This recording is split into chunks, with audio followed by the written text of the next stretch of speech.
Hello, ladies and gentlemen, and welcome to another episode of Kayfabe with Keaton. And what a great guest to have coming in here, Andy Steele. I recommend that if you're on Facebook, you go to YouTube because we can't see all your comments. But yeah, what a great guest to have coming in here. One half of the Seavers of Destiny. We're not going to waste no time and let's bring him in. Andy Steele. Hey yo, Keaton, what's up? How are you? Awesome. Thanks very much for coming on. Yeah, thank you for having me. Yeah, it's an awesome show. I love the intro. Hell of an intro. Thanks. And you were telling me earlier before you're quite bruised up after your last match. Yeah, I don't know if you can see it. Like I've got like a little cut here, and like my face is a little bit swollen and stuff. So unfortunately, this is what you're going to be dealing with today. But yeah, I had a match last night that was kind of a crazy one, jumping Who was off that for? bars. Sorry, Who was that for? What company was that for? RCW in Cork, Rebel County Wrestling. Yeah. Which is a great company. Love working for them. We had the Rebel X Championship last night, which is kind of like the more extreme championship, like the high flying kind of championship. So it was me and Raven Creed in the main for the belt. Unfortunately, I don't have it with me right now, so I didn't win. But yeah, great match. Fantastic crowd, hell of a night. So a lot of crazy stuff. Do you like doing that kind of extreme wrestling?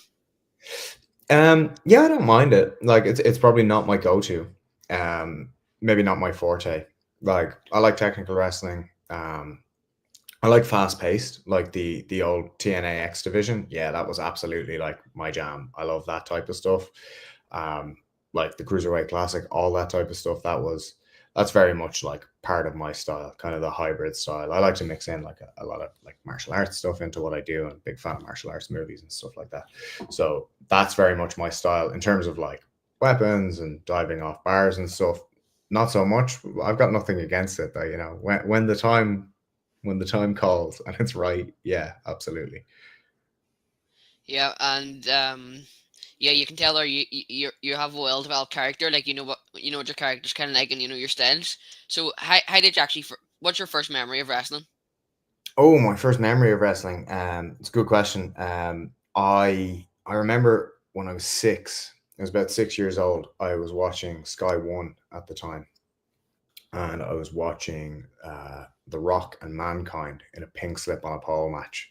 This I'm showing my age here, but it was The Rock and Mankind pink slip on a pole. So loser goes home, they get fired, and The Rock he got up, he pulled the pink slip, he won. I just thought he was like the coolest guy ever. So like from that moment on, I was like absolutely in love with wrestling. I was like, that's my guy. That's The Rock right there. He's so cool.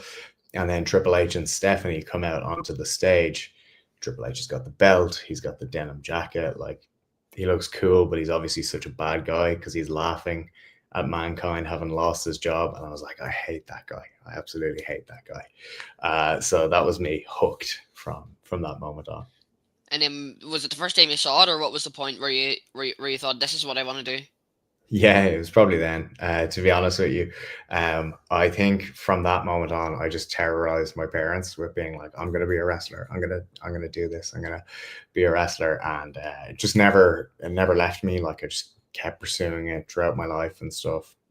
I just kept watching it. Like I've watched wrestling religiously from that day forward, and even through I grew up in Cavan, there wasn't a lot of, like there was no wrestling in Cavan.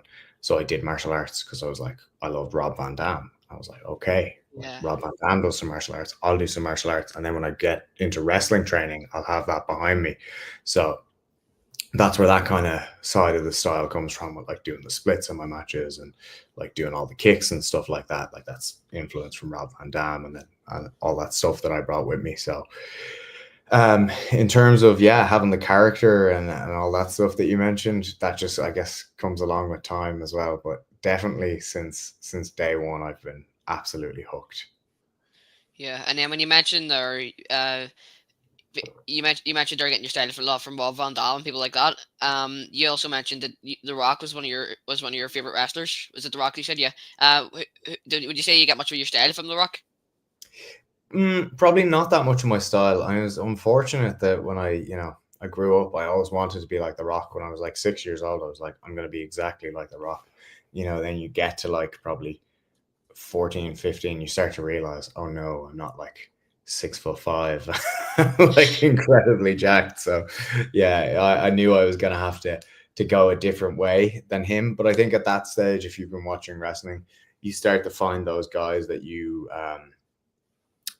kind of look at and you can kind of empathize more with, and you kind of see something of yourself in them. So at that stage, by the time I was a teenager, there were guys like Rob Van Dam and Christian was a big influence on me. Like I would have watched him a lot and been like, oh, I can do like some of that stuff, and like I'm about like that size, or maybe not at that age, but by the time I was 18, I was like, okay, I'm kind of like that size. I can do some of that stuff that those guys do. And then when like TNA came along and I figured out I could watch TNA, I was like maybe 15 or 16 on the wrestling channel at the time. Mm. I saw guys like AJ Styles. I saw CM Punk in Ring of Honor. I saw like, Low Key, Christopher Daniels, all those type of guys. I was like, oh, this is really cool. And those guys like kind of look more like me than The Rock does at least. So I've always been a massive Rock fan, but those are the guys I look at for like my in-ring stuff. And when you mentioned there, being on the wrestling channel and seeing like maybe the TNA guys and stuff, you also mentioned did you like technical wrestling? Did you ever watch? Did you ever like World of Sport on the wrestling channel? Oh, loved World of Sport on the wrestling channel. Yeah. I mean, I would watch whatever was on. If I wasn't watching like Raw or SmackDown on Sky Sports at the time, whatever it was, Sky Sports 3, I think, I'd switch on the wrestling channel. If I was like in the house, I'd be like, boom, wrestling channel, and I'd watch whatever was on. So you'd have like old Irish Whip wrestling episodes. I would watch a lot of World of Sport. I loved all the World of Sport stuff, like some great guys like Brian Maxine. I'd watch a lot of his matches, whatever was on there. Mm. Again, Steve Gray, loved Steve Gray, loved Mm. all those type of wrestlers that again, you can look at and you'd be like, whoa, maybe I could do that. Those guys aren't incredibly big. Of course, there's like Big Daddy and all of Giant Haystacks and all these other guys as well.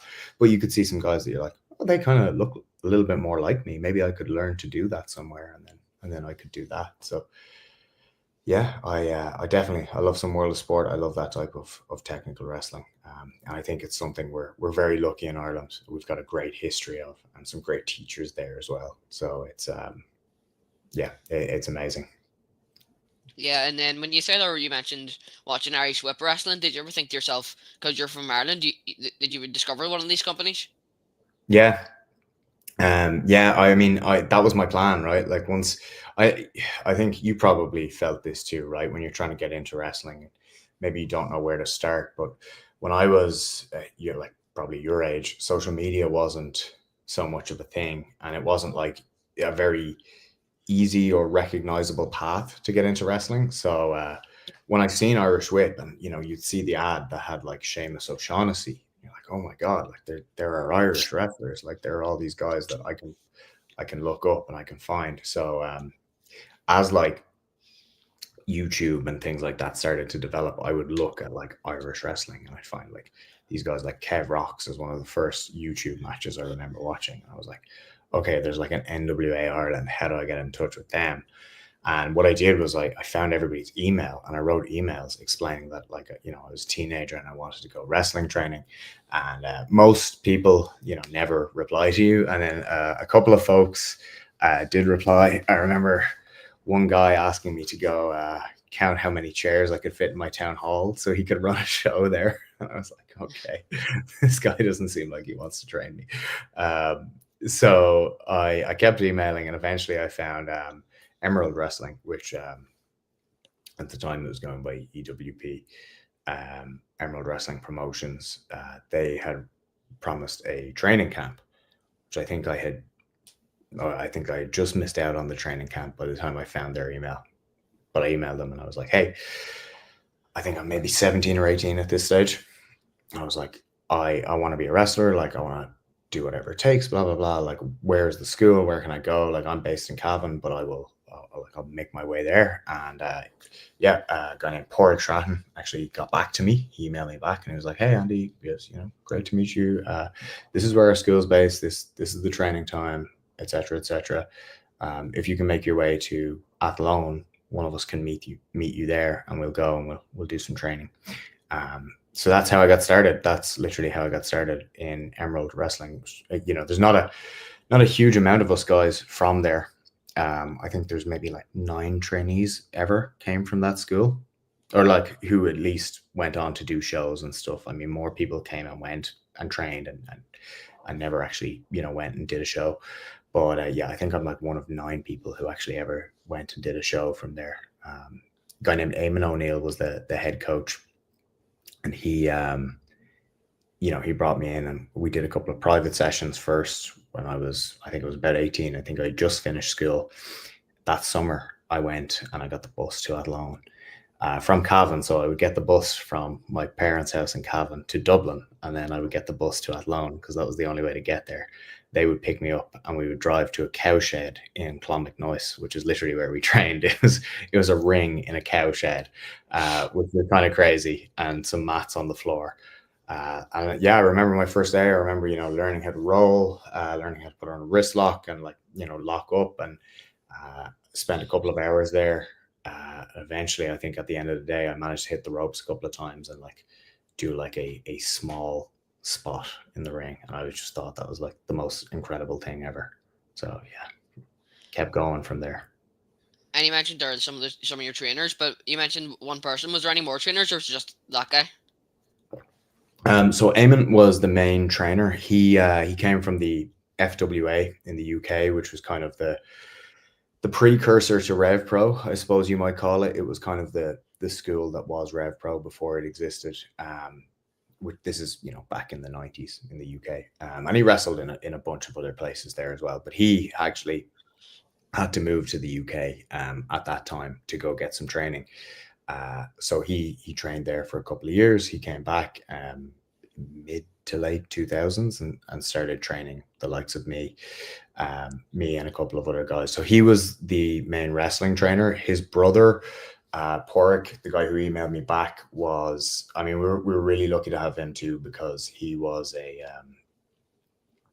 lecturer, but he was like a college lecturer, but he did sports science and like nutrition and all that stuff. So he was able to guide us in terms of like actually working out and like in terms of like actual physical activity and, medical stuff and all that type of stuff. He had that aspect of it covered. So he would kind of train us a little bit. And he'd been training a lot longer than the rest of us as well. I mean, he had done some training camps and stuff like that, but really Eamon was the main trainer. And that was like my first 5 years was doing shows with those guys, which was great. And like, it was fantastic, but we didn't really mix with anybody in the country, which at the time I didn't even realize like whether that was weird or whether that was like, I just thought that was how wrestling schools operated, right?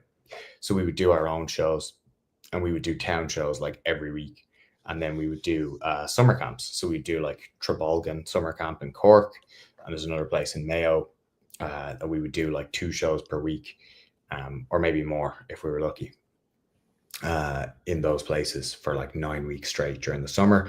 And then we do our town shows every weekend, most weekends, not every weekend, which I thought was like so normal. And through that, eventually somebody's sick or somebody can't make a show. So I ended up meeting a couple of other Irish wrestlers when Steve Muldoon, who used to run wrestling.ie, got in contact with Eamon. I was like, hey, I want to mix you guys in with some other people. So we started mixing him with some of the other folks in wrestling, and I started wrestling them and getting to know people. At which point I think it was about 4 to 5 years in when Emerald closed its doors. Eamon was just like, I think he was having a family. He was expecting his first child, and he was like, I'm not going to be able to do this anymore, which I mean, it's totally fair. So he made the decision that he was going to shut it down. Kind of left me just doing shows for a couple of weeks or months while I figured things out. So while I was doing that, I went down to Main Stage Wrestling and Fight Factory Pro Wrestling. Kind of at the same time, I would go on different weeks depending on my job that I was working and my college I was in. I would go down, I would train in both those places, which was really cool. And I was kind of getting to know people through that. And I would just start training in Dublin in both of the main schools down there. And that was kind of how I got into that side of the scene and started to meet more people. And then then you just go and you kind of start traveling. And I was doing a lot of shows in Germany that year, and getting a few like little things in the UK, which was really cool. This would be about like 2017, 18, something like that. And then I decided I would do the New Japan dojo camp, which was a really, really cool experience as well. Very different style of wrestling than anything I had ever done. Yeah. But yeah, super cool. Really important time in my wrestling career. It was like a year or 2 years really of just really going in on it, and just doing nothing else but wrestling. Which living the dream, right? Like that's what everybody wants. Yeah, awesome. And when you mentioned they're being trained by some of these trainers, and maybe and even though it was shut down, I'm sure there were some things that you picked up from these trainers that you still carried on for the rest of your career. What were some pieces of advice that you got from these trainers that you still carry on to this day? Oh, absolutely. Yeah. Like definitely, you take stuff from everyone you meet. I think like the more you wrestle, the better, and the more places you wrestle, the better, because you're just going to pick up like nuggets of wisdom. I think, some of the main or the best things that I learned is that wrestling can be broken down to like a very basic structure that people can understand. And Eamon was big on that. He was like, you can really, within one match, you can teach people what wrestling is. You can teach them how you want to react, and then you can get that reaction from people. So to never forget that, to, never, no matter what level of wrestling you're at or what type of show you're in front of, whether it's like a kids show or like a show with a bunch of adults, or a show in a nightclub, or, where you're in England, Ireland, Germany, America, wherever, you know, wrestling is kind of universal in that when you like twist a wrist, you can show people that that hurts. And when you like slam somebody on the ground and it makes a big noise, you can, elicit a type of reaction from that. So I think a lot of the fundamentals I got from him, and he was very good at teaching in terms of the movement and stuff like that. He was excellent at teaching all that stuff. So I carry a lot of that still with me to this day, and a lot of stuff that I remember that he taught me, that like the very kind of fundamentals and the psychological approach that stayed with me. I think the other thing that I took from it though, um, when I started getting out there, I started training in Fight Factory, and I was training in School of Irish Wrestling for a while, and I was like, oh, you really do need to get out. It's not a good thing to be too sheltered. So for like my first 4 years, I'm just doing these shows like with my friends, which is great, and like we're having what we think are really good matches, and a lot of them were really good matches, but you're not mixing with anyone, so you're not learning new things. And after maybe year one or two, it's really important to get out there and mix with different people and learn new things and talk to people and make connections and do all that stuff, which I think is something that we lacked a little bit. So I guess that was a big learning for me as well. And something, again, I when I coach nowadays, I try to tell the guys that I coach, I'm like, hey, like I can teach you how to do a wrist lock, I can teach you how to throw a punch, but like you need to get out there and go show this to somebody else and get their opinion too, and see what they think. And maybe they'll tell you something different, and then you got to make up your own mind about what you want to do and how you want to do it. Um, so I think it's good. I think it's good to go out there, get all that different experience, and then try to pass it on as much as you can. Yeah. Yeah, I agree. And when you mentioned are being trained by being trained by different places, and even like you training yourself, whereabouts do you train people? Is it a Titanic wrestling? No, it's at Fight Factory, mainly Fight Factory Pro Wrestling in Dublin. I've done a lot of shows for Titanic, and I've gone up and trained a couple of times up there with JDP, who's great. He's fantastic. Um, yeah, there's a really, really good things going on up in that school and those shows. At the moment, those shows are very fun. Like Titanic is so fun. Like it's such a good day driving up to Belfast.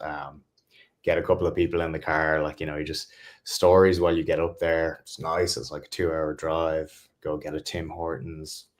Fantastic. Um, so yeah, no, that's really great. But generally, I'll be in Fight Factory. I have trained in like a bunch of places, and spent a lot of time training all throughout the island. But mainly, I guess my main school at this point, anyway, is Fight Factory, and that's where I've kind of been based out of for the past couple of years, and that's where I'll coach some of the time as well. So when I'm training people, it's in Fight Factory. Yeah. Yeah, so you and Fight Factory is a great company, in Ireland. How did you first discover Fight Factory? So I discovered Five Factory actually. So in terms of like Dublin wrestling, I knew. So I was going to the gym. I started going to college in Dublin, and I was going to the gym in in a place called Raw Gyms. Doesn't even exist anymore. It's been torn down because I'm so old that everything is now torn down around me. Um, but yeah, it was like up near Camden Street in Dublin, and I was in the gym, and I seen Joe Cabray, who had been in NXT at this point, and I watched like some of his promos and stuff, and I was like, oh, that's really cool. Like that guy's a wrestler, and he was like big, jacked up guy, and I see him lifting weights, and I was like, I was lifting a lot of weights myself and stuff. I'm like, I'm gonna go like talk to this guy and figure out what to do, and like just talk to him a little bit. And he told me that he had a school, which at the time I think was main stage wrestling. Um, so that was my first foray into Dublin wrestling. Was I went down and I trained there a couple of times, and it was really different from what I had experienced. Like again, this is why I tell everyone to get out. Um, in a lot of ways, I was already a really good wrestler in terms of like I could bump and I could flip and I could do lots of athletic stuff. But then you get in with like a bunch of new people and they all move different and they talk differently when they're in the ring. And all of a sudden, I was like, whoa, I don't know any of this stuff. So that was a really good experience. That was a good learning experience. The between the college I was doing and the job I was doing at the time, um, I was like, okay, like I can maybe get like one training there per week. I was like, I need to get more. And then, you just talk to people. And actually, same thing in the gym. I ended up meeting Lee Cleary, LJ Cleary and Michael May, uh, both guys in the same gym in Raw Gym. And again, I seen LJ doing these lion push-ups on the mat, and I'm like, that guy's a wrestler because nobody else does lion push-ups other than other than wrestlers, right? So I see him, and I like see the the big wavy hair like going. See him go talking to Michael May, who I had like watched some of his matches on Facebook at the time, which was like the new upcoming things. Like people would put their matches on Facebook at that time. I was like, oh, that's that Michael May guy. Like I know he's a pretty good wrestler. So let me go talk to them a little bit. They were like, yeah, there's like Fight Factory Wrestling, and there was another guy, Alexander Dean, who was around at the time. I got talking to him as well, and he was like, yeah, you should definitely come down and train at Fight Factory. So conversations happened. He was like, come down, watch a session. I went down, I watched. I was like, yeah, absolutely. I got to do this. I got to get in and like start training with these guys. So yeah, I was doing like one a week with main stage wrestling at the time, and then one a week with Five Factory. And then I finished college, moved to a job, and I started training like a little bit more with Five Factory when Joe's school moved elsewhere. And then I kind of bounced between the two for a while, but I kind of always consistently kept in with Five Factory. And like I would have to credit at this point, I have to credit like Lee and Michael as being like two of my main coaches as well, and like the School of Irish Wrestling guys too. Like I spent a lot of time training there if I add it all up over the years. But like especially Lee and Michael would be like two of the main guys who've like coached me a lot and helped me a lot and like really changed the way that I wrestle. Because I was like very much like a camp style wrestler. Like we would do the camp shows and you do like all the theatrical over the top stuff and you're like this big massive character and you're all about crowd interaction, but maybe you can't necessarily do like the very nuanced spots as well. And there's not so much intricate chain wrestling or any of that stuff. So I learned a lot of that from Michael. I learned a lot of that from LJ, and it was great. It really helped to change the way I wrestle. So kudos to them. Yeah, and LJ Cleary's done quite well for himself at the minute over in the WWE triage and Pro Wrestling No and stuff. Yeah, he's killing it. It's great to see. Like nobody puts in as much work as LJ. Like no matter what they say, like he just lives and breathes wrestling and has since he was like I don't know, maybe like 14 years of age. He's just been constantly going and just outworking everybody in the room. He's obsessed, and it's the best thing. It's the best thing for him. I mean, you know, it's great to see that he's getting some of the props he deserves, no matter what he does. And I think that it goes to what we were talking about, and to like being adaptable and going training all these other places. He had done so much in Europe before he ever went to Japan, that when he went to Japan, it was just like, okay, yeah, I'll just pick this up. And like, okay, there's like a language thing and whatever, but like I'll figure that out as I go, because I know the wrestling already. Like, he's done so much. And then same thing when he's over in the States right now and he's doing all these US indie shows. It's just like, yeah, I've wrestled a ton of American guys. Like, I know what I'm doing here. So yeah, he's absolutely killing it. Couldn't be happier for him. He's a great guy. So he deserves the world. And does it make you feel a bit inspired, thinking that this could be you, because someone just like you from Ireland and Fight Factory and stuff is going to get into WWE? Yeah, well, I think it's more inspiring for me to see that like there's a path for like other guys. And I mean, like, you can look at like Balor, Sheamus, Becky, JD McDonough, Lyra Valkyria, who we train very closely with. Like, I used to sometimes drive her to training, and she's killing it on Raw every week now, having some of the best matches. So I think it's really inspiring. And when I coach people, I'm like, look, there is a path for you. Like, this is maybe more possible than it's ever been in, like, especially for Irish people, in like the history of the business. It's like way more possible now than it ever was. For me personally, like, probably not, but only because I'm a little bit older now. I kind of have my life outside of wrestling, where I've got my fiance, I've got my home, and that's what I'm focused on now. For me, wrestling is, I will absolutely give it my all, and I will put everything I can into this. But for me, wrestling is about having fun, and hopefully teaching some people and like helping them accelerate and do amazing things. And if some of the guys that I coach end up getting really good bookings and having really good matches, that's more fulfilling to me now than some of the stuff that I do for myself. That being said, I'll never slow down with the training. I'll never slow down at all with training, with doing shows. Like, I'm always going to give it my all, and I think that every wrestler should. I think if you're not giving it your all, then you got to give it up, because it requires everything. It requires you to work out, stay in shape, practice promos, go training all the time, get really good in the ring, do all of that stuff, work on yourself professionally as well, all of that stuff. And like, you need to be doing it all. So I mean, I drill that with like some of the guys in the school, and I think for the most part, people in this country, we're really good at it. We've got some really good skills, and everybody does work really, really hard.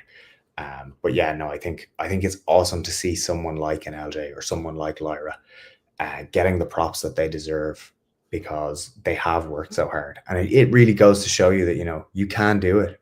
With a lot of hard work and a little bit of luck and just a lot of hours on the mats, there is a path there. Absolutely. And we're just going to bring into some of our viewers here. Mighty Molly asks, did you ever meet Finn Balor? I've never met Finn Balor. Finn Balor is like one of the Irish guys that I've actually never met, which is like disappointing. But I recently did the extra work on SmackDown, where I got to meet like a ton of people, which was really, really cool. But Balor obviously is Raw and wasn't there. So no, never met Balor. Got to meet Becky very briefly at the last one. I've met pretty much all the other guys, just not Balor, which is kind of crazy.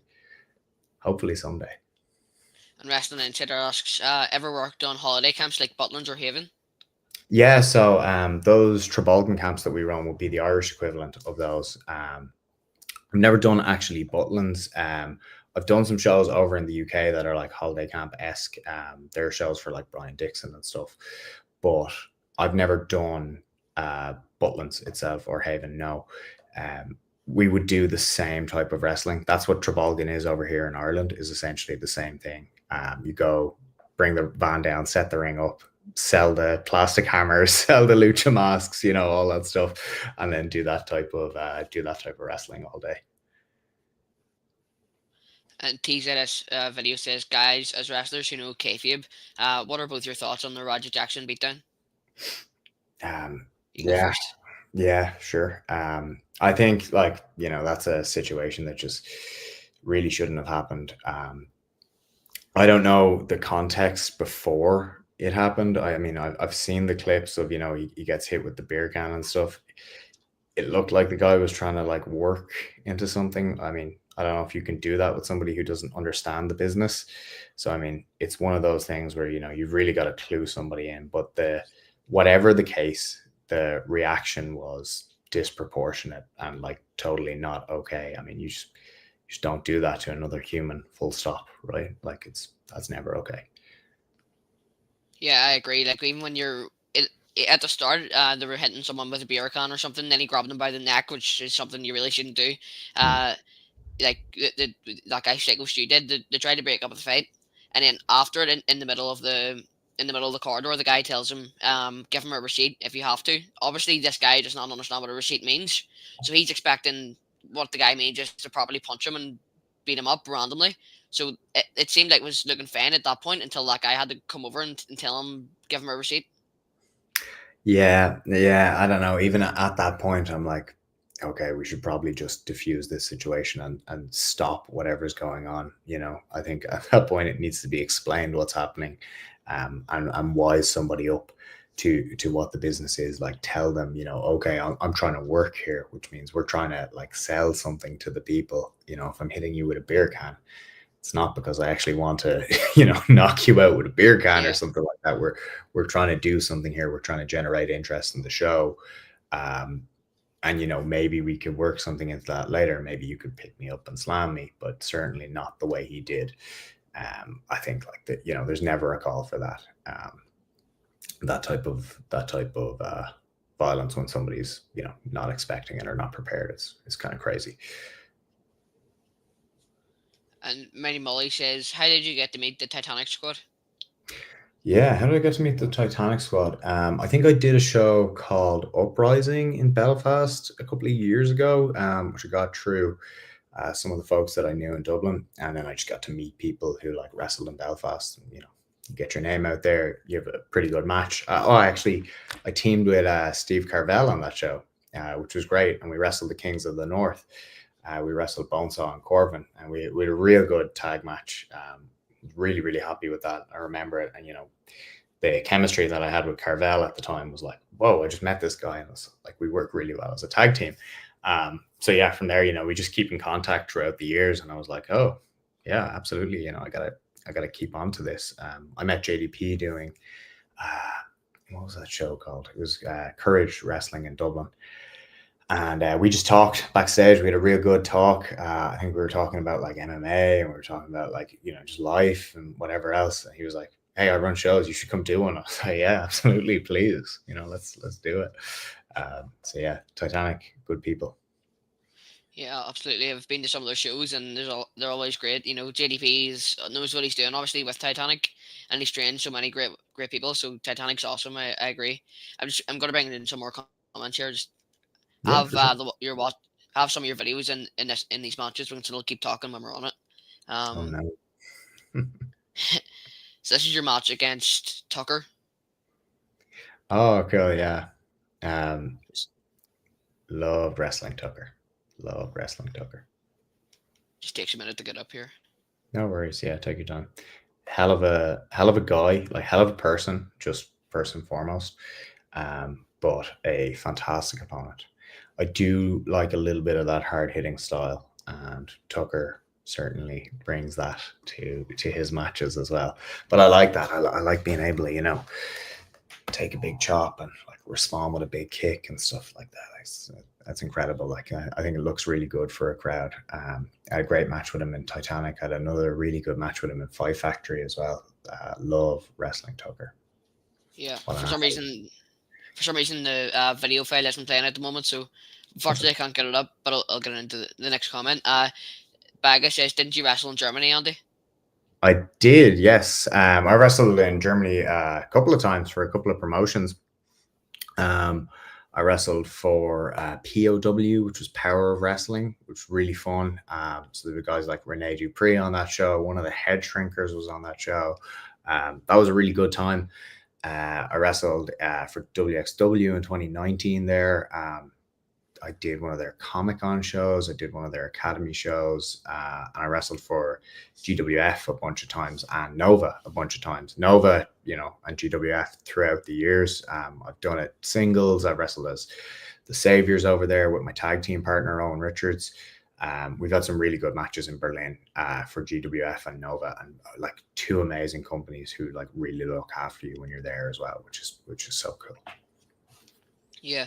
And then when you mentioned our Owen Richards, did you first meet Owen in Fight Factory? Yeah. Yeah, I actually met Owen at that show, at that Uprising show in Belfast. Funnily enough, he was coming up. He was pretty new into business at that stage, and I think he had had a couple of matches. And I came up and I met him, and I was like, "Who's this big dude? Who's this? This like big jacked up guy who's just sitting in the stands? He's in like a sleeveless hoodie with like he's got the guns out." And I was like, "Oh God, who is this? This weirdo." Yeah, no, actually, I met him. I got on with him real well straight away, and yeah, we always just talked throughout the years, and we never really wanted to be a tag team. We kind of got put together in like pre-COVID. It was like 2019, and we kept telling everyone, I want to have a singles run. He wants to have a singles run. He's doing the whole own your destiny thing, and I was kind of a sleazy character at the time. And somebody said to me, I think they put us together for like one match. They were like, "Oh, we need like two guys in a tag, like with Justy against these three other people," who actually ended up being Lyra Valkyria. And the O3, which was Justin Daniels and Merab Hossein. And it was a great match, but we looked, kind of similar. We're both kind of black hair, like black short hair at that stage, kind of, pretty muscular guys. And people said, "Oh, you guys look like a tag team. Like even your gear looks similar." And we're like, "We don't have the same gear," and our gear just did look similar. And I was like, "Oh, damn, we really do look like a tag team." And from that point, people were just like, "Yeah, like let's put these guys together." And we're like, "We don't want to do it," but it kind of got away from us. But I guess that's the whole thing about like Savior's Destiny is like we, sometimes you don't have a lot of choice when Destiny gets involved. And how did you just come up with the name, the Saviors of Destiny? Well, I think he was doing the Own Your Destiny thing, and he had just started it and really didn't want to leave it, which I could totally understand. And we started talking, and we were throwing ideas at the wall and stuff. And this is right before COVID. And we were like, "Oh, we should do something like about saving Fight Factory." I'm like, "Let's call ourselves the Saviors." And I was like, "I love that name." And I'm a big Walking Dead fan at that time as well. I love the Saviors group in that show. And I was like, "Yeah, let's call ourselves the Saviors." And he was like, "Well, I liked it. I like my thing." And I was like, "Well, what if we just call them Saviors of Destiny? We just put it all together." And I was like, "That sounds so like stupid. That sounds so horrible." And we're like, "Oh, it's perfect," because like it sounds annoying. And I was like, "Yeah, it sounds like two really, really annoying people." So yeah, that's how we got put together. And then pandemic happens, and we're just coming up with ideas all the time. We're like, "Oh, we've got so many ideas, and like we have gear and we have everything," and we're just like waiting until we can get out there and like really kind of explode as a tag team. Because we were both pretty much singles. We'd had a couple of matches leading up to the pandemic where we're working together, but it was really after the pandemic that we got going, and we got to have like a bunch of tag team matches, which was great. And then we end up doing all that. Oh, have I lost you? Bored you to tears, unfortunately. You're back. Heyo. So yeah, we were lucky. After that, we got a lot of good opportunities as a tag, and then we got Anita Vaughn involved as well. And that was another thing. She kind of had similar gear, and we're like, "Oh yeah, we all kind of look good together. We need a 6-man on this show, so like, yeah, let's do it." AV gets involved, and all of a sudden we're like, "Wow, we really, really have something here." And at that time, LJ was involved as well, right? Like LJ was in the original version of Saviors of Destiny, like pushing really hard. So it was Phoenix Wrestling and RCW Wrestling at the time in Cork that we were doing. And we're working with LJ all the time. We start to bring Anita into the mix. Me and Owen are the tag team. And yeah, it just ended up being really good stuff. Like every time we went out, we're having good matches, and we're having a lot of fun doing it. So just happened. Yeah. And yeah, Need of All was like when Need of All came around. That kind of like would you say that's like when the Savers of Destiny started getting really popular? Yeah, yeah, I think so. I think it coincided with, we were having a lot of good matches, and I think we had won like, I don't know, a couple of tag belts in Cork or something like that. But we were kind of ramping up, but I feel like we were still missing something. And it was like, what's that last piece of the puzzle that we just don't have? And then AV gets involved, and we're like, oh, that's it. Like she's the last piece of the puzzle. And from there, like it just became so fun because she kind of matched our level of crazy. Where it's like, I guess Owen's like very like, like we've got to do this and this, and he's super energetic with what he does, and AV has kind of this wild, crazy energy that she brings to the thing. So every time we're doing promos, I guess I'm kind of a little bit off and a little bit. I bring a weird energy to the group, but when you put all that together, it ended up with some really good, really funny promos and some really good matches as well. It also let us do other things, like Owen's doing some singles stuff one night, so it's like, hey, maybe me and AV can tag, and then I can do singles, and they can tag, and it's a bunch of different stuff that we could all do at the same time. So yeah, it was really great once when she got involved. We had so much fun.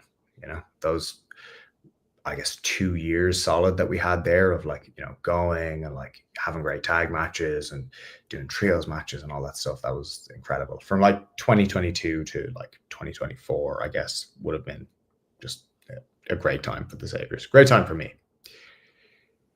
Yeah, and I first discovered the Savers of Destiny in Titanic Wrestling because I'm from Belfast, and I go to a lot of the Titanic shows. And when I first saw you guys, obviously at the time I didn't really understand wrestling too much, so I really wanted to be you, obviously, as you probably wanted as a heel. But so what's the worst thing you've done to get over as a heel for maybe people that wouldn't understand it? Oh God, that's a really good one. What a really good question. I actually remember meeting you at some of those shows as well, which is crazy. And you try to be nice, but you're trying to be a heel. And I'm like, oh, this kid seems like he's really into it. Like yeah, like you're really invested. I do remember that. They were good times. I mean, I think we was our first tag in Titanic where we won the belts off the boys, and that I was think it might have pretty been. heelish. Yeah, I think that's pretty heelish to walk in and beat like the main baby faces on day one. Was a great thing to do.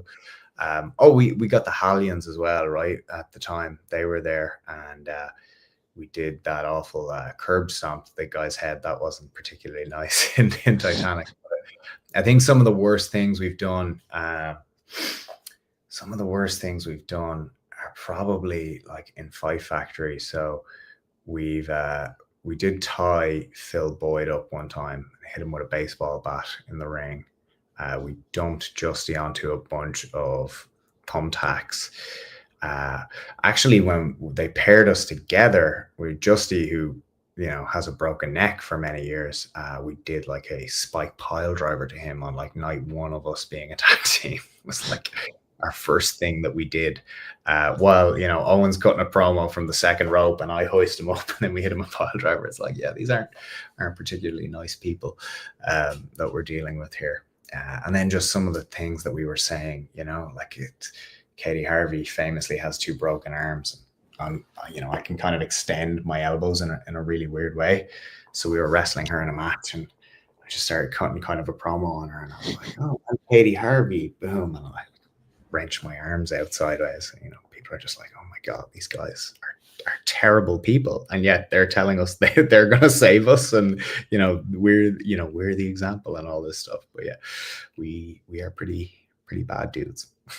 Yeah, like you're so good at your character as well. But the funny thing is, it's the point even before you come out, you can just hear the word "I'm your savior," and and even before you come out, that's what makes people hate you. Yeah, that music, what a gift. When I found it, I remember I was watching a TV show called Lucifer. It wasn't even a show I watched. My friend had it on, and like in the background, I heard that music, and it was the first beat. It's like the "I'm your savior." I was like, oh my god, that's perfect. What is that? I go and I look up the soundtrack for the show, and I play the song. I was like, oh man, we've got it. Like, because we were just coming out to Owen's music before that, which was good, but it was like kind of cinematic, like inspirational music, and I was like, okay, listen to this. Like, this is what we've got to use. And ever since then, it's just like as soon as that first beat hits, it's like either a chorus of boos or like for the crowds that like us, hopefully they cheer and then they like throw the hand up and whatever else. So yeah, it all kind of fell into place. And yeah, the theme song, and that's actually quite funny because, like I said, the minute you come out, that's kind of what makes people hate you. So I couldn't really, I've never seen you guys with that other theme song, so I couldn't really imagine you guys without that theme song. Yeah, it's kind of funny. I think now that I've had it for so long, or we've had it for so long, it's kind of impossible to imagine anything else. Like, it just fits us so perfectly. Um, Sometimes I guess some of the shows we do in Germany, they don't allow you to use copyrighted music. So we have a version that doesn't have, the copyrighted music, but it still has the savior beat because you're allowed to use like 6 seconds. So it still goes, I'm your savior. And then it's got like a different backing track, which it's pretty good, but it's not like the original. The original is just perfect. And when you were started wrestling, Titanic wrestling, before it was Titanic, I believe it was PW. So how did you first get involved? Like, how did you first meet JDP? Well, I actually never did PWU. Owen Richards, I don't know if you'd like me talking about this. He did PWU as part of the Super Nintendo Bros, which was his old tag team partner. So I don't know, do you ever see that, like any of the Yeah, Super I've seen it Nintendo before. Bros? You've seen it before? Yeah, it's pretty funny stuff. I thought it was a really good gimmick. They were like retro, like kind of nerdy guys, and they played video games. And it was so funny as well because like they're both in like really good shape. And the guy COG who used to tag with, who was player two, I believe, in the Super Nintendo Bros, is like he looks like an action figure. Like, he's so jacked and stuff, and he's like meant to be this nerd. And I'm like, that's kind of funny in itself, right? But yeah, he did PWU like that for a while. I met JDP at Courage, and like we just started talking, and we just got on really well. And I was like, hey, I'd love to do your shows. He actually told me, he was like, I run shows, and I was like, I want to do them. So yeah, like, let's make it happen. Hopefully go back and do some more shows in Titanic pretty soon, actually. So that could be great. Um, you're doing some NIPW stuff, right? Did you make your debut recently? Yeah, yeah. Have you seen it? I seen your clips go up. All right, yeah, that was pretty awesome, man. Congratulations! Like, debut is a big milestone. So like, serious congrats. Like, most people never get to that point. Most people never get to debut stage. So you happy with it? Like, we buzzing? Yeah, I was buzzing like after being such a wrestling fan for so long and training there, but I think there was maybe some points of ring position and stuff where it wasn't the best, but I don't think it was too bad. Ah, man, look, all that stuff. That's why you go training, and that's what you work on, and all that stuff. But like, the fact that you got to do your debut and you got to wrestle, like, and you can say, hey, like, I've had a wrestling match. I'm a wrestler now. Like, that's amazing, right? Like that. Mm. That's what it's all about, and that's why you put in the hours and you train and you do all this stuff, um, so you can get to do that. So yeah, like, that's really incredible, dude. Congratulations. Like, that's amazing. And what age are Thank you. you? Like, you're so young. You're still. I'm 13. Oh my god. Oh, that's made me so sad. You're so far ahead of where I was at your age. That's incredible. Ah, that's amazing, man. Congratulations. That's awesome. Yeah, and the cool thing to say about it was for a world title. Wow, what? That's amazing. I didn't know that. So I seen the clips and stuff. I didn't know it was for a world title. That's amazing. Yeah, it's a title from America, like designed for kids wrestling. I seen that. So that's the other guy that you do the show with, right? Yeah, He had that once upon a time. That's incredible, dude. That's amazing. Uh, just thank to be you. able to do that, and then to be able to say it to your family. And I guess this the other amazing thing about social media and about, like, these things, like having like such a good camera in your pocket right now, is like, you're always going to have that clip, right? You're always going to have that match back to watch, and like, be able to say, like, here's my debut, like, be able to watch that video, like, in, when you're my age, and you're able to look back on that, and you're like, oh dude, this is awesome. Like, I got to do this when I was so young. That's insane. So cool. Yeah. And for you, now that we're kind of on this topic, what advice would you give to a young trainee wrestler trying to start out in wrestling, just like me? Oh yeah. I guess, like, take my advice with a pinch of salt, but I'll kind of give you the advice that I've picked up from other people, whether it's like LJ or like Michael May, or even traveling, going to Germany, or like the New Japan camp and all that stuff. The main thing is you just got to wrestle as much as possible. The piece of advice I normally start with my guys that I coach is like, look after your body. Like, be careful. You only get one shot, right? You only get one shot. You only get one body. You got to look after it. Everybody has like a certain amount of bumps that they can do, but nobody knows the number. So you've just got to make sure that it's as many as possible, especially for yourself. You're so young, you don't want to be taking like lots and lots of bumps very early. You want to be like looking after yourself and making sure you prioritize recovery, and of course that you eat right and you train and you do all that stuff. And I know you train, so you're already doing that. You've got good people who will not steer you wrong, which is great. So get involved with good people, get a good school, a reputable school, look them up online, talk to people about it, make sure that it's the right place, that they're looking after your best interests, that they want you, they want you to have a good time and they want you to progress in wrestling, but equally they want to make sure you're okay as a person as well. So that would be my main piece of advice, is look at that first, look at kind of the safety aspect of it and all that stuff first, and from there get your fundamentals down. And once you're ready with that, then you can travel and go other places. But dude, you've got so much time. Like, guys like your age, you've got so much time to do all that stuff. Like, all you got to worry about is like really enjoying wrestling and having fun with it, and just making sure I guess that's like the main thing, right? Like, we should all be doing that no matter what age you are. Like, just have fun with wrestling and enjoy it, and just make sure that it's like a thing that brings you joy and happiness in your life. So if you can do that, then you're winning. Yeah, I agree. Like, yeah, so many wrestlers, maybe like Kevin Owens, would say, "Oh, I'm not given the opportunities I deserve. I'm not the point I want to be at." I think just having fun in wrestling, and if it's what you enjoy, you should never really be complaining.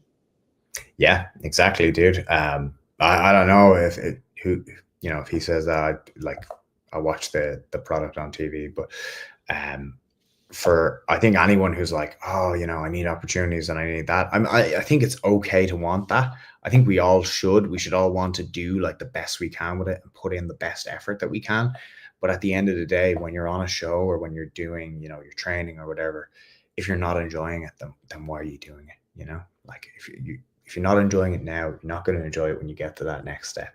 And if you keep telling yourself, I'll be happy once this happens, or I'll be happy once I'm a world champion, or I'll be happy when I'm, signed to the WWE, or I'll be happy when I'm whatever, then it's, you're setting yourself up for failure. If you just tell yourself, well, I'm going to be happy anyway, and then I'm going to try to do all that stuff, then great. And then, how did you first start training in Japan? In Japan, oh, New Japan, the New Yeah. Japan dojo thing. So that was only like, that was a dojo camp. So they put out it was actually in LA as well. It was in Los Angeles. They put out a thing on, I think it was New Japan World. It was like, I was watching one of the Wrestle Kingdoms, and they were like, go to like, newjapan.com to check out this trial thing that's coming up. I remember Kevin Kelly commentating on it at the time. I was like, what are they talking about? I was already wrestling at this stage, and I was like, you had to, the application process was crazy. You had to apply and like send pictures of yourself and like some of your matches and all the normal stuff. And it was like, you have to like tell us, like, can you do like 500 squats, and can you do like this, and can you do that? And do you have like an athletic background? And I mean, I guess it all makes sense, right? It's a lot of stuff that is really important for wrestlers. So I had to like fill out that application process and send like pictures and videos of myself and all that stuff. And luckily, I mean, I think I was pretty lucky. I mean, like, I think a couple of hundred people applied. And for the first camp, I was chosen. I think it was a group of 20 of us. But they did 3 camps, right? So that was in, oh man, I'm going to get the dates wrong, March of 2018. And it was like I think it was like a 10-day camp or something like that. I could have the dates maybe a little bit off, but I'm like roughly right. And yeah, there's like 20 of us, and we got to go to LA. You had to like get your own flight and like pay for your hotel and do all that, like all of that stuff. Like, that's on you. Like, you got to go over there. But I was very lucky that when we got over there, I got to train with Katsuyori Shibata. I got to train with Scorpio Sky from AEW. He was like one of the head coaches. Rocky Romero was the other of the three main head coaches, um, which was just incredible. And then on the last day, they had Kushida come over and be like our special guest coach, and we got to meet like a bunch of the head coaches and like the bookers from New Japan and all that stuff. I got to meet a lot of cool people, like a lot of I got to meet like British independent wrestlers, Australian independent wrestlers, a bunch of Americans who I'm still in contact with. Got to have a match over there, like in one of the New Japan rings, in front of like all the bookers and like a bunch of like some kind of a crowd that they had invited and stuff. So yeah, that was an incredible experience. You learned so much, but also I must have done like, I don't know, something crazy, like a couple of thousand squats that week. So that week or two. So my legs were in pieces by the time it was over. Well, yeah, it was really cool. It was, it's something, again, it's another one of these things that I take with me, and I'm like, oh yeah, that was a really cool experience. And doing the New Japan training camp, I'm sure the training, as you said there, you had to do like 1,000 squats. What other things did they make you do that was crazy?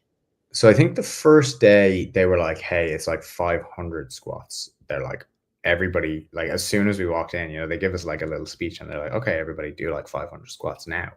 And we're just like, okay, like straight away, like that's the first thing that we do. So we do like 500 squats. And I think, we got to 300 and some people had like fallen over. And I mean, I was fine. Thankfully, we do a lot of squats in like Five Factory, so I was good. But a couple of people had like fallen over, and I think one guy had actually gone to the bathroom and got sick. And Rocky Romero cut this promo about how it's not okay to like turn up not in shape and not ready. And I was like, okay, like with this week could be tough. This is the start. So they had us doing like a lot of circuit training, like you'd be doing like a lot of weighted medicine wall ball throws and like pull-ups. So you're moving from station to station, battle ropes, doing all that stuff. And then you like get in a ring, you do like a couple of judo bumps, like regular bumps, rolls, all that stuff. And that was like hours every day.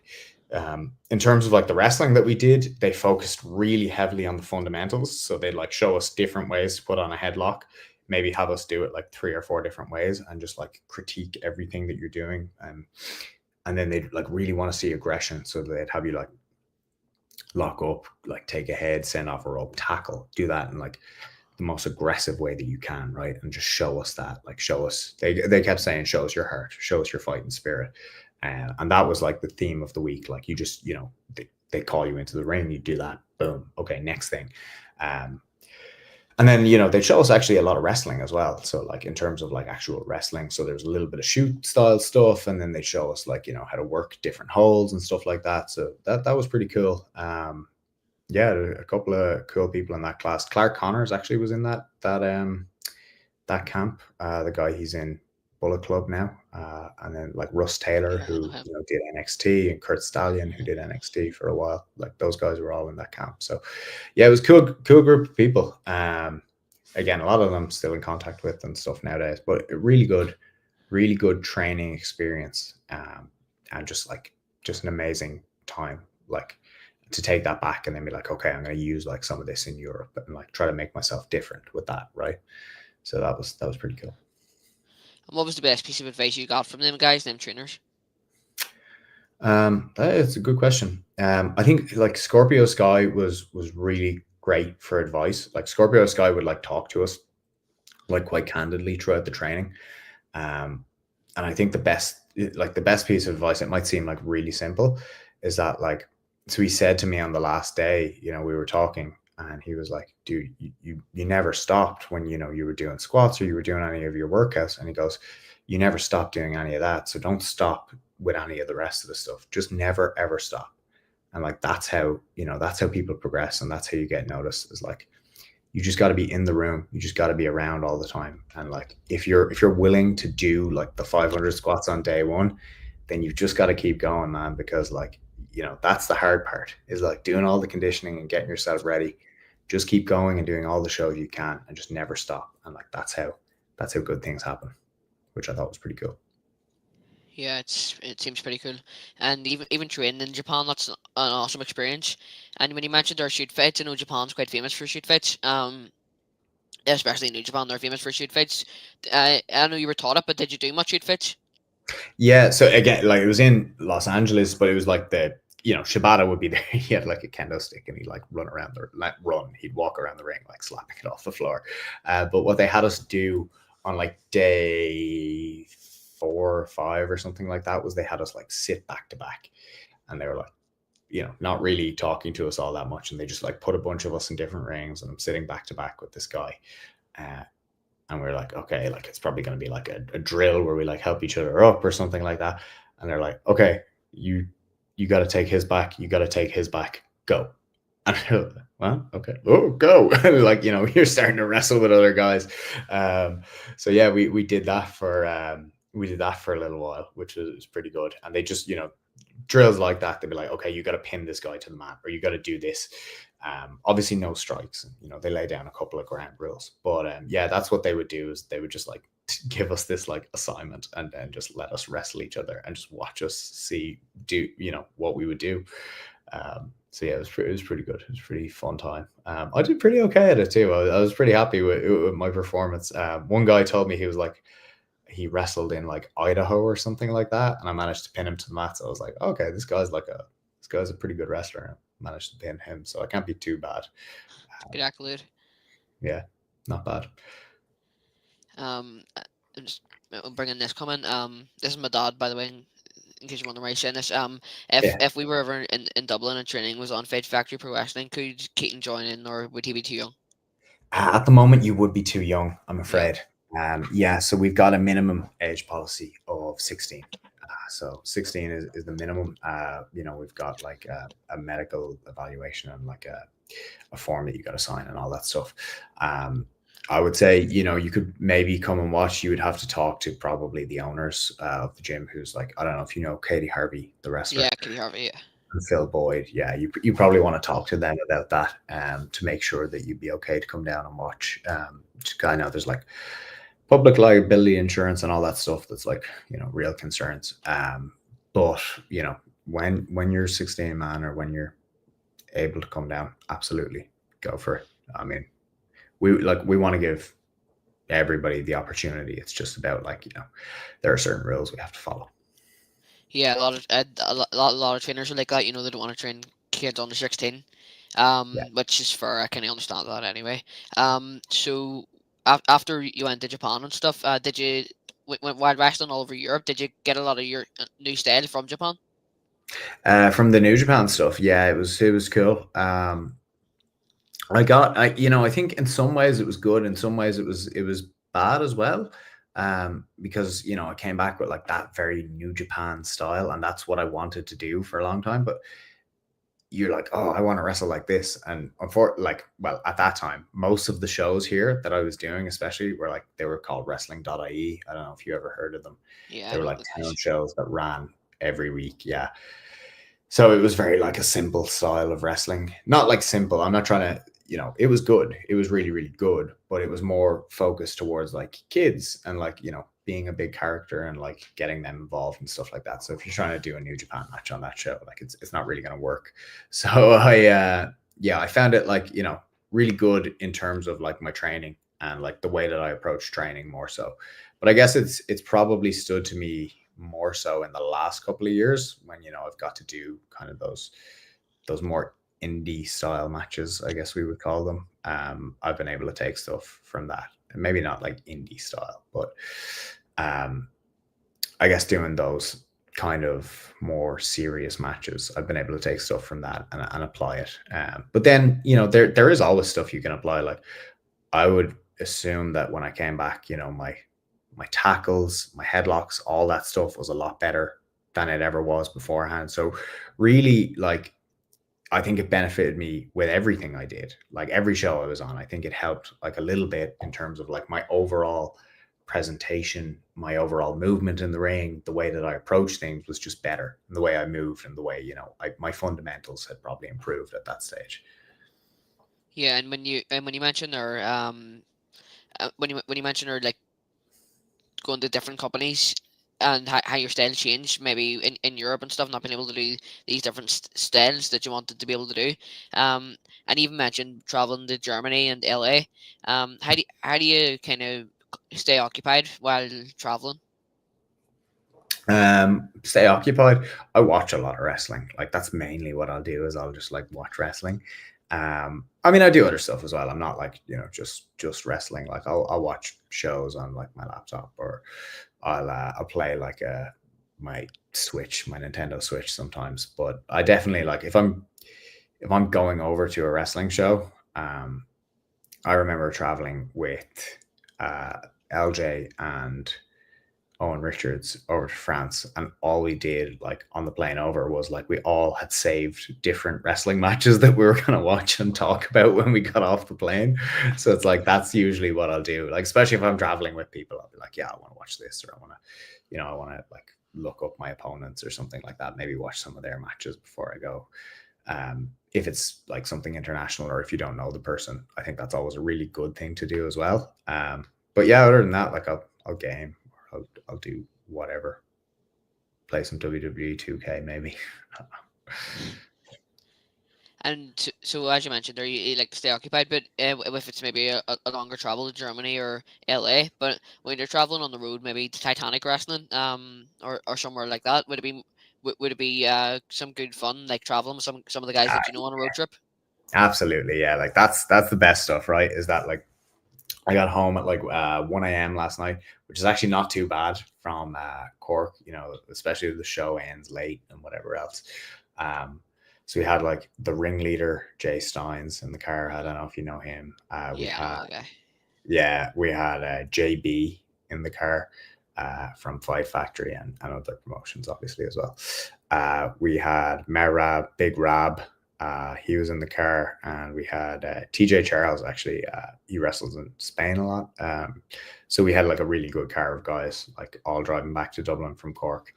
And I think like at that point, I'm not watching anything. Like I'm just invested in the conversation, and we'll talk about life and movies and wrestling and everything that's going on. And usually like there's probably like 20 minutes of talking about like the show that you've been on, and like, yeah, how was your match? How was your match? And sometimes you'd be like, oh yeah, it was great. Like we did this and this. And sometimes you'd be like, that sucked. I hated it. And last night we were all pretty happy, thankfully. But like, yeah, you talk about your match for like 20 minutes, and then you'll just get into it, and you'll just be talking about wrestling, and you'll be like, man, I was watching Rock Hogan at WrestleMania 18 there again for like the 50th time. And yeah, I love that match. Oh, I love that match too. Like, yeah. So it's a lot of good fun. You tend to just end up, back in your fandom and just talking about, your favorite matches ever. And what's a typical road, apart from that, what's a typical road trip like when maybe when you're going to Titanic and is there a lot of jokes along the way? Yeah, yeah. Usually it depends on who you got in the car. Like, you got LJ Cleary in the car. You're gonna get a lot of jokes. You're gonna get a lot of lies as well. So LJ Cleary will, fabricate some stories and just tell you these things that you figure it out. Like a lot of the time you figure it out when he's telling you this stuff, right? Or like he'll tell me stories about like so we went to like WrestleMania 40 together, and he's like, "Oh, I saw like Omos on the street." I'm like, "No, you didn't, dude. Like, I just know that that's not true, right?" He's like, I did. I was like talking to Omos, and he actually knows Omos now, right? He met him. He met him in Noah, since this has happened. But like, he'll just come up with these crazy lies, these fabrications, and like, it'll get crazier, crazier, and crazier until eventually you're like, "Dude, this just didn't happen," and then he'll be like, "Yeah, I know," and he just does it to get a reaction. The worst one, the one that I'm not a fan of, this is the only like joke that I don't like, the repeated joke. And the Freshness, Yeah, Martin yeah, Steers, Fabio and Martin Steers. Fabio and Martin Steers are the worst for this. If you are ever in a like filling station, or you're getting a cup of coffee, you can never take your eyes off it, because what they'll do is they'll just walk up, throw that thing in the bin straight away as soon as you take your eyes off it. And you're like, dude, please, like, just let me get my food, or let me get my coffee. So yeah, they're vandals, they're menaces, unfortunately. So you got to be on your toes around the freshness. And when you went to Titanic, you started having matches in Titanic wrestling. What was it like being the Titanic tag team champions? Yeah, it was great. That was a really fun time. A lot of good tag matches and stuff. I got to have a lot of really cool singles matches at that time as well, with a bunch of the guys who I was working with in tags. Um, so yeah, we managed to win them in like this crazy like 6-way tag match, which is like insane. Like there's so many people in the match, and like bodies are flying everywhere, and like crazy moves being hit and stuff. So we got to have a lot of good matches in that time, which was really really fun. Yeah, it was like being Titanic Tag Team Champions was great. I'd love to do it again at some stage. And so could we see Owen Richards and Andy Steele as the next Titanic Tag Team Champions? Mm, well, I don't know.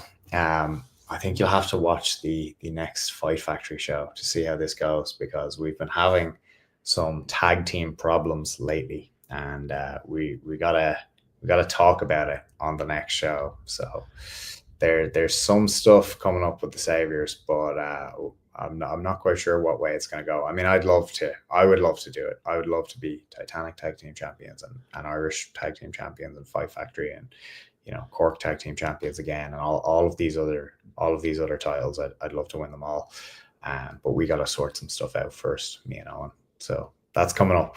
That's definitely coming up. And getting to see some of the younger talent in Northern Ireland, and you got the wrestle Big Row and KMK. What's that like? What's it like seeing some of the newer talent? Yeah, it's great. Like, yeah, there's a lot of really, really good stuff going on up there. I really like. I love the gimmick of the Stars Aligned right now. Yes, yeah. I like seeing their stuff. I like watching them and like seeing what they're coming up with lately. So yeah, I think their stuff is like pretty funny. Um, so yeah, like there's a bunch of people, right, as well. Like Carvel, I think, to go back to Stephen Carvel again, I think that guy is just like an untapped gem. I mean, people know that he's good, and like they know he's like got everything, but you look at him and you're like, wow, look at that guy. That guy's a superstar. Um, so yeah, I love watching him work. Some of the newer people as well. Yeah, absolutely. Like, I mean, I've had good matches with a bunch of people down there, but I'm eager to see who else is like, kind of stepping up. I mean, I'd like to wrestle like a bunch of people. Like I know the Dark Horse is doing good work over there right now. Um, a bunch of other people. Like I'd love to wrestle Tucker again. I'd like to maybe get a one-on-one with JDP at some stage. I had a really good match with Rocky Star pretty recently up there as well. And I've heard a lot of good things about Gary Gibson too. So there's yeah, a lot of good stuff going on up in Titanic Wrestling. And I mean, yeah, let's see how it goes. Maybe I get to wrestle all of them. That would be fantastic, right? That'd be awesome. And even in the Northern Ireland wrestling scene, there's a lot going on. No Titanic there is, and Yeah. there's a lot Yeah. of new. There's a couple of new promotions starting up, and Superstar Wrestling that comes over is okay. And then NIPW, Northern Ireland Pro Wrestling, again I've trained there. I know how good the coaches are and stuff. Yeah, I've seen NIPW as well. Who's your head coach there? Is Nathan Hoy. Nathan Hoy. I talked to Nathan actually at that same Uprising show that keeps coming up today. I talked to Nathan Hoy at that show years ago. Yeah, he's a nice guy, and I think you're in a good place up there as well. There's a lot of good things happening in Northern Ireland in terms of wrestling. I mean, in terms of Ireland in general, wrestling's in a really really good place at the moment. But I think Northern Ireland has come on so much from even when I started. Like there's so many good wrestlers up there right now. It's really cool to see. Yeah, I agree, and I can only get better. But we've got a comment coming in here from Manny Molly who asks, "Have you ever wrestled Justy? He's great crack too." He's great crack, is right. Yeah, I've wrestled Justy about it. Oh god, about a million times at this stage. Pile drive Justy on top of his head. We had a big hardcore match. This is like one of the memorable ones. I must have wrestled Justy like a bunch of times, singles and tag. But we had a really memorable one where we had like a hardcore tag match where they like I think we dropped Justy onto some thumbtacks. I think I got air raid crashed off a ladder. Owen jumped off like a balcony and did an elbow drop through a table or something like Whoa. that. Oh yeah, that was crazy, and we won too. So there you go, Justy. Take that, buddy. I was watching one of them today. I don't know exactly which one it was, but it was for Fight Factory, and Owen came out talking on the mic at the start, and he said, "I've got someone to wrestle you," and you came out. Like I don't. Oh yeah, that was like right before we were. So that was what I was talking about earlier. That was like right before we started tagging. That might have been like the first thing we ever did together, me and Owen, like in terms of like a wrestling spot.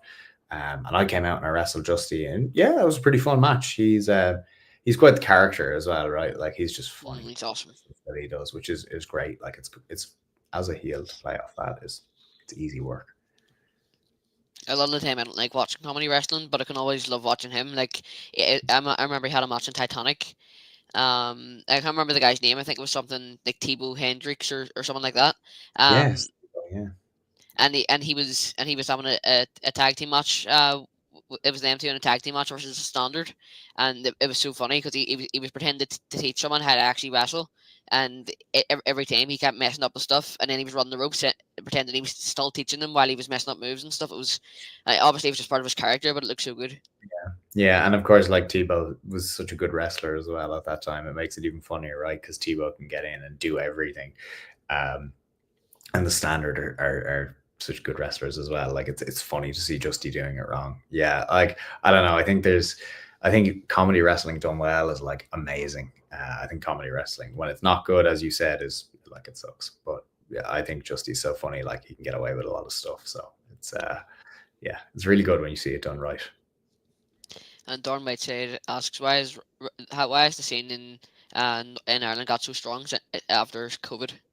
Yeah, that's a good question. I think it's, again, for us specifically, I can speak for the Saviors, is like we were just chomping at the bit. Like we were ready to go when, COVID is going on and everybody has so many ideas that they want to put into action. And at that stage, the only way you could wrestle is if you like had a contract somewhere, right? Like if you weren't in, I don't know, WWE, TNA, or AEW, like you couldn't really wrestle because, the world was shut down.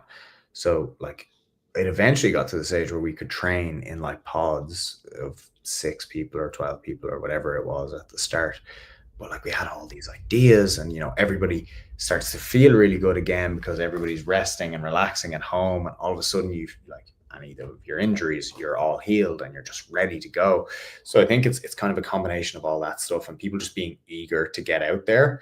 um I mean, it also led to, really good practices by some of like the wrestling gyms to be like, yeah, okay, like we're gonna like implement like proper class structures and timetables and all that stuff. So it gave people a lot of time to focus on their passions, which I think was really good. I mean, like for someone like me who has like a job outside of this and like has quite a demanding job, it was a really great time to be like, wow, now I have like 50, 60 hours a week I can focus in on wrestling. And of course it's frustrating not to be able to like do a show at the end of that week or like do a bunch of shows when you have the time, but you can spend so much time thinking about it and learning and doing stuff that I think we used all of that time to great effect to come out of COVID in a better position than we went into it.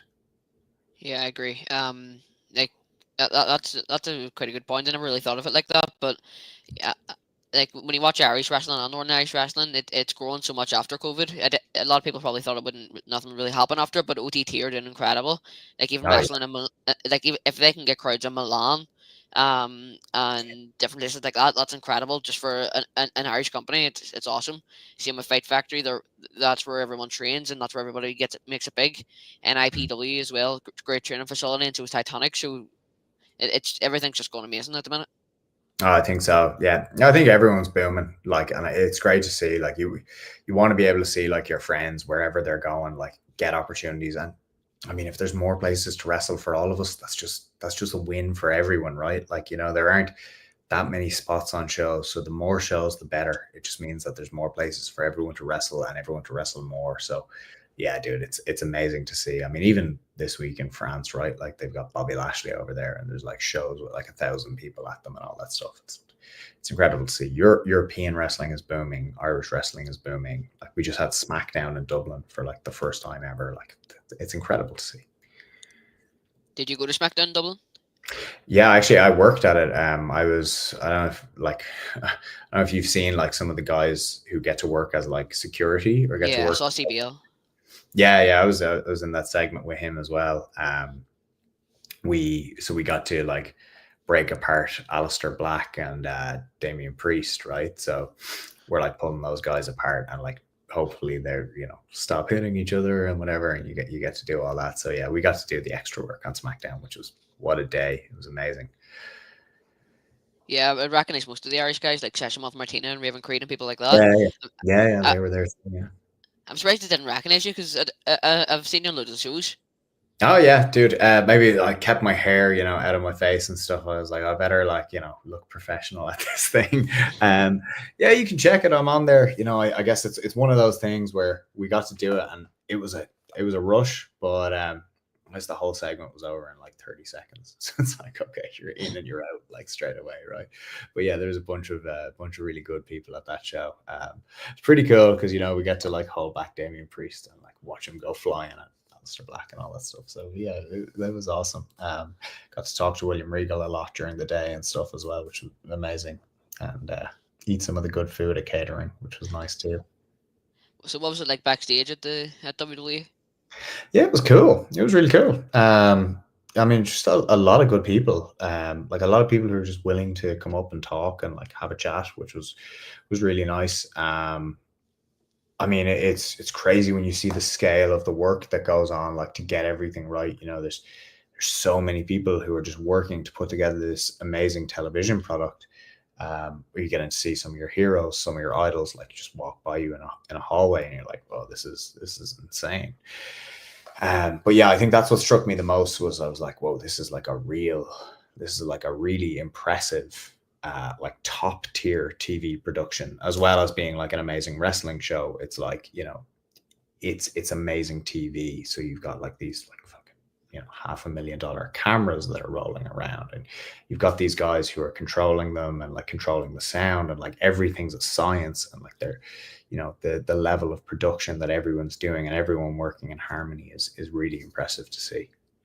Yeah, it is awesome. And have you seen and even the TV show WWE Unreal? That gives you kind of a even just maybe a slice of what goes on behind the scenes. But obviously they Yeah. work so hard behind it. And with them working so hard, I'm sure you didn't really get much of a chance to speak to much people, did you? Or did you get the chance to speak to some wrestlers? Yeah, I was surprised because I thought, like I think we're all like, when me and CBL and LJ and Session Mott and Raven, we're all talking and we're all like just trying to remain professional. We said like let's put our best foot forward. But then, some of the guys just come up and just start talking to you, like Kit Wilson was such a nice guy. Came up and Mhm. like just talked to us all and was like really, really cool and like really helpful and like talking about his gear and like the match that he had. And then Seamus came over, said hello to everyone. Becky came over, said hello to her. Like, it was just really cool. Yeah, like there's so many people you would be surprised. Like William Regal, one of the best, like so giving with his time, talked to us for like 2 hours, um, and like yeah, made sure that we all like got to ask questions and got to do all that stuff. So I was yeah, I guess I was surprised by that, by like how giving people were with their time, even though they're at work and they're really busy right now. But it's also cool when you have like Lyra Valkyria who works there now, right? But like she's our friend and we all know her, so we can all talk to her during the day as well. Yeah, it was super cool. Did that kind of open doors for you? Maybe to get into WWE in the future. Were they impressed? I don't know. Like, we got a 30-second spot. I mean, I think we all did well and we were all professional. So I don't think that ever hurts. I mean, it's always good to have these good relationships. For me, it's just nice to be able to take that and just be like, oh, yeah, that's cool. I'm going to take this. I'm going to learn from it. And just have a really great time with it. So who knows whatever happens in the future. But for the day that was in it, it was super cool. And what kind of advice did you take away from it? Well, I think William Regal had some amazing advice, which was like he had a lot because we talked for 2 hours and he had a lot of really good advice. But the main thing he said is you want to keep your basics really strong. So you want to have your A, B, C, D, E, like your basics of what you're doing really strong, and you always need one really good strike that you've got, and if you can do that, that'll take you pretty far. So if you can combine like having really good basics, knowing how to wrestle with like one really, really solid strike, that'll take you really far. I thought that was really cool to hear, from someone who's done it at the highest level possible. And then just, he was telling us as well, he was like, just make sure you love it. Make sure you love it and keep going. So again, it's really cool and it's really validating to hear that from guys that you've watched on TV and guys that you've idolized for a while, that you're like, okay, yeah, you're doing the thing, just keep doing it and keep having fun. Like that, it really makes you want to do all that stuff more, right? 100%. And just because it's on the topic, Baga asks, does doing the extra work at SmackDown open doors for a chance to get a WWE to get a try out at WWE? Yeah, I mean, who knows? Like it never hurts, right? Like you meet the right people. I think it probably helps, but it's not going to necessarily guarantee you anything. I think in order to get that, like you've got to be performing well at a high level. You've got to be wrestling at a high level. You've got to be wrestling a lot. Um, of course, knowing the people helps, but it doesn't eliminate the need for any of the hard work. So yeah, it's a good question, but like I mean, from I talk to CBL a lot, and I talk to LJ a lot, and haven't talked to those guys about what they've done. I mean, they've put in serious work throughout the last year. Like nobody's outworking those guys, right? They're just doing so much, not just in Ireland, but in Europe and in other places as well. So I think that's really what solidifies it. Absolutely, and you never know, we could be seeing you at WWE not so long in the future. I would sure love to see the Seavers of Destiny is facing the Street Profits or anyone like Oh, that or the White Six for the WWE Tag Team titles. that'd be amazing. That would be absolutely incredible if that ever got to happen. I'm gonna have to get in the gym if we're gonna wrestle the Street Profits. I'm like meeting those guys in person and standing beside Montez Ford. I'm like, God, he's enormous, So I was like, Yeah. and have to bulk up a little bit before that happens. And as we're coming to the end of the podcast, I want to thank you very much for coming on. It's been quite good. It's been awesome. Thanks so much for coming on. Cheers. Thank you, mate. Yeah, had a lot of fun.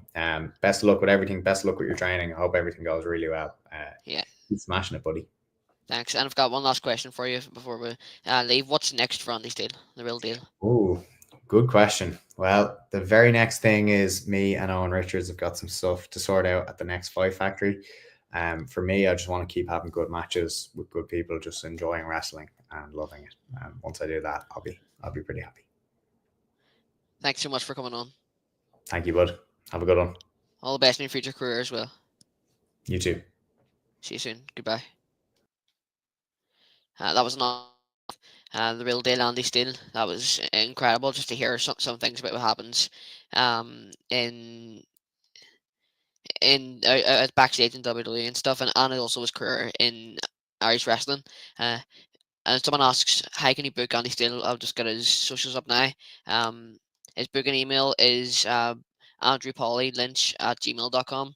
That's how you can get booked. How you can book Andy Steele, which I'd really recommend.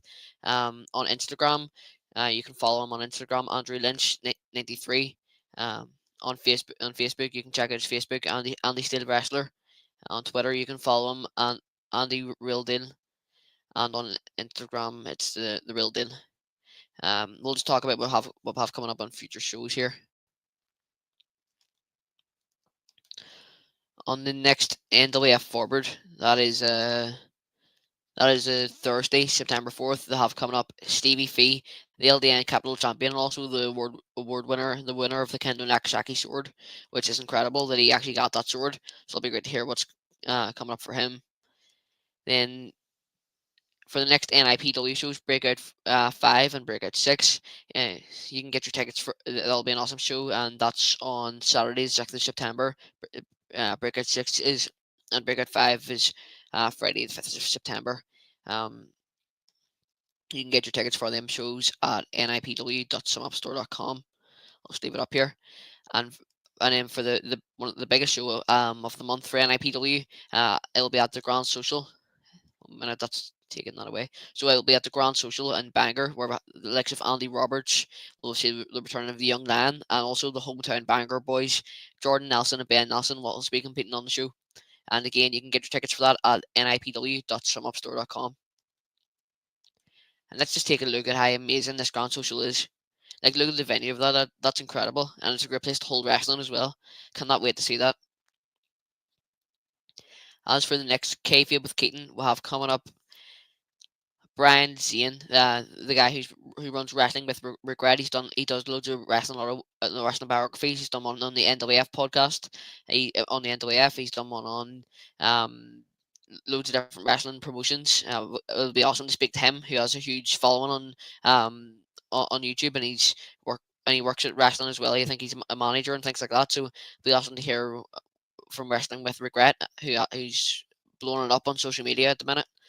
But as for Andy Steele, that was an incredible interview, and hopefully we'll see you for Brian Zane on the 3rd of September. So thanks very much for watching, and we'll see you again next time. Bye for now.